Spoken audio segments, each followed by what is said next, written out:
நம் ஆண்டவர் இயேசு கிறிஸ்துவின் நாமத்தினால் மகிழ்ச்சியும் சமாதானமும் நம் அனைவரோடும் இருப்பதாக. எரேமியா 33:2-3 மற்றும் 8-11 முடிய. உலகை படைத்தவரும் அதை உருவாக்கி நிலை நாட்டியவருமான ஆண்டவர் என்பது அவர் பெயராகும்.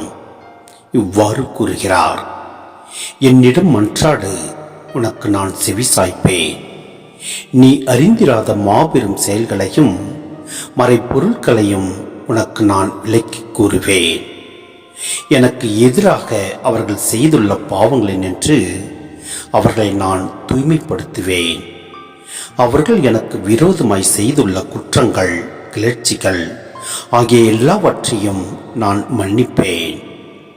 மகிழ்ச்சியின் ஒளியும் அக்களிப்பின் ஆரவாரமும் மணமகன் மணமகள் குரல் ஒளியும் மீண்டும் கேட்கும். படைகளின் ஆண்டவருக்கு நன்றி செலுத்துங்கள், ஏனெனில் அவர் நல்லவர், அவரது பேரன்பு என்றென்றும் உள்ளது என பாடியவாறு ஆண்டவர் இல்லத்திற்கு நன்றி பலிகளை கொண்டு செல்வோரின் பேரொளியும் கேட்கும். ஏனெனில் நாட்டை நான் அடிமைத்தனத்தினின்று விடுவித்து முன்னைய நன்னிலைக்கு உயர்த்துவேன் என்கிறார் ஆண்டவர். சிந்தனை: அழிவைக் கண்டு அவர் நம்பிக்கை கொண்ட மக்களுக்கு நம்பிக்கை ஊட்டுகிறது ஆண்டவரின் வார்த்தை.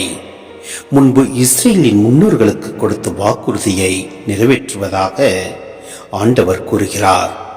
ஆண்டவர் மீது நம்பிக்கை கொண்ட மக்கள் ஒருபோதும் விரக்தி அடைய மாட்டார்கள். ஏனெனில் ஆண்டவர் துன்பங்களிலிருந்து விடுவிப்பார் என்னும் உறுதியான நம்பிக்கை அவர்களுக்கு உண்டு.